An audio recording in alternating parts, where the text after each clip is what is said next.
Today I wanted to share with you my OBS settings, as I do believe that sharing is caring and different settings will work for different people. There's also going to be a very important link down below in the description box for you to kind of perhaps tailor settings based on the hardware that you have, because based on the physical components in your computer could potentially dictate the settings you're going to use. So let's try to get into this as quickly as possible. We're already 30 seconds in. Go to Settings. We're going to talk about a few tabs. First, we're going to go down to the video setting. Your base canvas is going to be whatever you use on your computer. Chances are, for most people, you're going to use 1920 by 1080. If you've got a 4K TV, well, then go 4K if that's what you want to do on your computer. Now, here is a very important piece of information. Your output scale. I did 2560 by 1440, and I'm going to tell you why right now.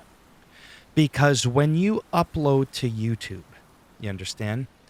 What ends up happening is if we right-click on a video and go Stats for Nerds, you're going to see here the codec. See that line, VP09? That is your preferred codec that you want, VP09. If you just output at 1080p, put the highest quality settings in the rest of your OBS, you're going to get AV01 codec, which is absolute poo-ass. It really, really is. Do you want platinum or do you want silver? Okay, so that is very, very important to understand. And because you're going to fake output at 1440p, you're going to be able to not go so drastic with some of the other settings I'm going to show you in a moment. Okay, so that's the why you want to do that. Now, when it comes to downscale filter, I obviously can't change it because I'm recording and it doesn't allow me to change it while I'm recording. So I choose Lankos because it adds a little extra sharpening, 36 samples. There's different settings that you can choose, and I've just found this to be the best setting. Common FPS values for YouTube, generally speaking, chances are 60 is the preferred one. I'll go into audio super quick. I like to do 48 hertz stereo. Pick your thing. And when it comes to anything else in here, that is pretty much it. There's nothing else I can really think of talking about here. Now we're going to go to output. Never mind streaming. Make sure output mode you're on advanced. We're going to do recording. Okay? Choose where you want to output your file to. I choose to have it under my G drive in my YouTube folder. Recording format. I like MP4. MKV is better if you're doing super long videos and you're afraid of having a power failure and losing all your work. You're 30 minutes into a 60-minute video. MP4 is not good because you will lose that 30-minute, whereas on MKV, you won't, and it even tells you in the yellow here. Recordings saved with MAV or MP4 will be unrecoverable if the file cannot be finalized. Power loss, etc. If you want to record multiple audio tracks, consider using MKV. And then after, you would remux the recording to MP4 or MAV after it is finished under File Remux Recordings. So that's where you would go to do that. So I have been YouTubing for 4 years. I might have lost 3 videos in like 3,000 plus uploads, if not 4,000. So audio tracks, I choose one because I have one microphone. Now my encoder, because I'm using NVIDIA, as it states in the title, I'm choosing the NVIDIA NVEC H.264. And right here on this web page, it'll tell you that as a general rule, if you are using NVIDIA, you should use the NVEC. And if you have an AMD graphics card, but a mid-range CPU, you should choose AMF. And if you have a fast CPU, like an AMD Ryzen 9 or an Intel 9, you should choose X264. Okay, so that's the part of the video where, depending on your hardware, could depend on what encoder you have. Because you could say to me, bro, I don't have NVIDIA NVEC, I have an AMD card. Well, no shit. This is not checked off. I used to do 1920 You know, over here, I used to do 1920 by 1080, 1920 by 1080, and then I would rescale the output. But then it has to convert, and it takes longer. Just fake output it immediately, so don't touch rescale. I don't touch any custom muxer settings, automatic file splitting, whatever. Let's keep going down. Okay, now here's where it gets interesting. And I have tried, you have no idea how many different settings. This is quantum. Well, if you want to know the technical definition, there's constant bitrate, CBR. There's adaptive bitrate. CQP, which is what I'm using here, is constant quantization parameter. That's for NVEC and AMF only. It is the best, in my opinion, for the hardware that I have. Okay? Lossless is insane. Don't go there. When it comes to the CQ, so figure out on that link what is better for you. I prefer, if it wasn't for this, I would probably do CBR, okay? Right? And then you could play around with the bit rates, and you can look at that link that I shared with you as to what bit rate would be good for you. Now, you can go from 0 to 30 for the CQ level, okay? 0 is the ultimate best. 14 is sort of the midway. Well, actually, 15 is the midway point because 30 is the crappiest. That's the highest number. You want a lower number. You could be thinking to yourself, well, you got 28. What the hell's the point of that? I still experiment with it. I've done file sizes after a half hour at 30 and then 28 and then 20, and the lower the number, the bigger the file size. Anything under 14 is a waste. If you want the absolute best, go to 14. However, here's a very important piece of information. Remember how I said I like to fake upscale to 1440p so that I get the VP09 codec? Well, VP09 codec, which is the best, with a terrible CQ level number, gives you approximately the same quality as if your file size was 2 to 3 times bigger, was on 14, but you were with the AV01 codec. Right? Because YouTube compresses everything. It doesn't really matter in a way, well, it does, but I'm saying in some ways it doesn't matter what you do here if you're not getting the proper codec from YouTube. So you are able to get away with still doing CQP, practically the absolute worst CQ level, and getting away with it. So that's the reason why you're able to do that.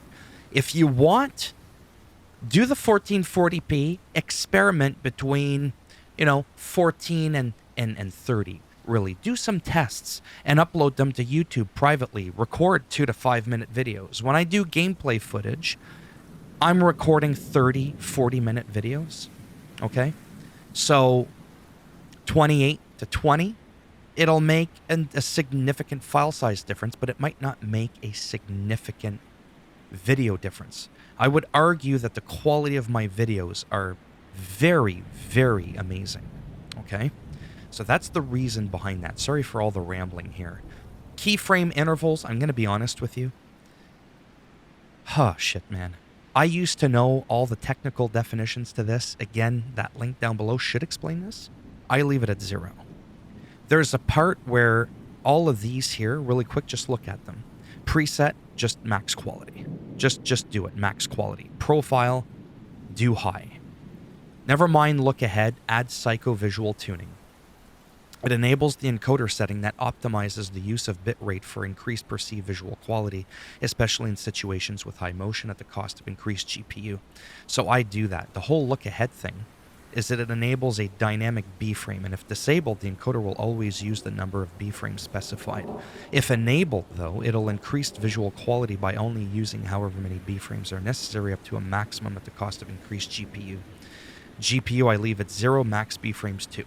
Essentially, I'm going to try to explain this in layman's terms.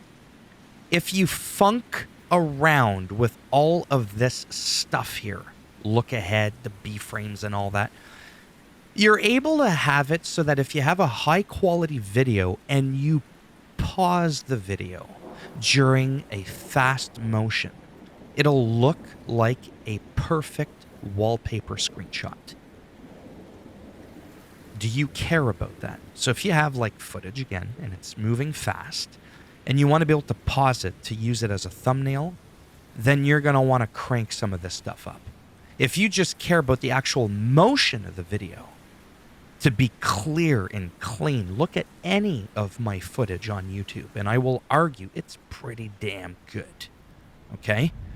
You don't need to mess around with this stuff because it'll make your file size bigger. It'll put more stress on your computer, etc., etc. That's essentially what a combination of all this does.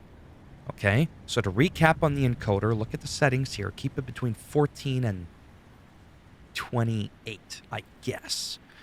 Okay? And just kind of fiddle with that. Refer to the link down below again. And that's really essentially it. And then when it comes to audio, because I had talked about, the audio here, make sure you've got your global audio devices, properly set. 48 hertz is the highest stereo, or at least it's the highest for me. Meters, fast, sample, peak, whatever. There's really not much in there. Disable Windows audio ducking. I don't really know what that means, but it's always on by default, and it seems like my videos are working perfectly fine. Let's go back to output, audio. Because I do the whole track one thing, YouTube actually recommends higher than 320. Where was it? I don't remember. Oh, there for audio. It was somewhere in here. Oh, there. Recommended audio bitrate for upload. If you're doing stereo, look at that whopper. 384. Okay? So if you think I'm exaggerating, you're like, bro, you don't know what you're talking about. You don't need to go that high. Well, YouTube actually recommends higher, but 320 is high. It's not going to make your file size much bigger. 192, honestly, is fine. Even 128, okay? It's not like you're going to sit there and go, hey, man, did you hear that Phil guy? The Philminator guy on YouTube? Yeah, he sounds pretty good, eh? Bro is using 320. I just know he is. Bullshit, and I'll tell you why. So that pretty much covers everything. Everything. And I'm going to tell you why with something here. Now, I don't want to confuse you. For my microphone, this is what's really important. Okay? This is what's important, but I can't open these because I'm actually recording. But I might be able to open this one. No, actually, it'll probably mute me. I have a very special... stupid dog's barking. EQ for my microphone that I use, which is a high-end Shure SM7B. Everybody and their mother's, ancestors, cousins, adopted redheaded stepchild has one. I have a wider, I have a de-esser, so that when I say S, and I talk like this, it's not as piercing as it would be. Then I have a limiter, where it's like, holy shit, did you see that shit? Even if I yell and I get all hog wild, it'll never peak so that you want to rip the earphones out of your ears. And that's because I have a limiter. You ever have those people like, oh my God, bro? And you're like, oh my God, dude, the fuck can't hear shit now, you motherfucker, because you were yelling. This allows me to yell with my microphone. This allows me to remove those harshness out of my voice a little bit. I'm still playing with it. Wider gives me a little bit more of a stereo feel. The EQ is, oh my God, it's like an EQ when you're listening to a song. It's huge. And then here I have like a compressor and a noise gate so that if I'm, licking my lips for whatever unknown reason, I'd want to be doing that. Or swallowing, or if I just, tap. Right now I'm actually tapping pretty hard on my desk. You probably can't hear it, and that's actually because of the noise gate. All these things, which I may cover someday, is actually why my settings for my microphone are so good. If you don't have any of this and you're on 320, you're going to sound like a pile of shit. You could be at 128 and have all of this and you're going to sound better, right? So keep that in mind, that's also very important, but that's also a separate, video someday. Unfortunately, this video was a lot longer than I wanted it to be. I really do apologize for that, and I, honest to God, don't feel like I could have compressed this anymore. and still get the same amount of important, what I feel is relevant information.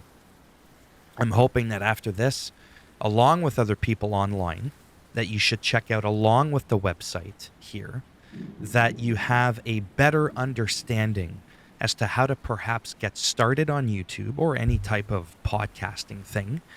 And or to tweak your current setup. If you look at some of my really old footage from like years ago, I mean, I've only been around 4 years active, but my voice didn't sound as good. My videos weren't as good.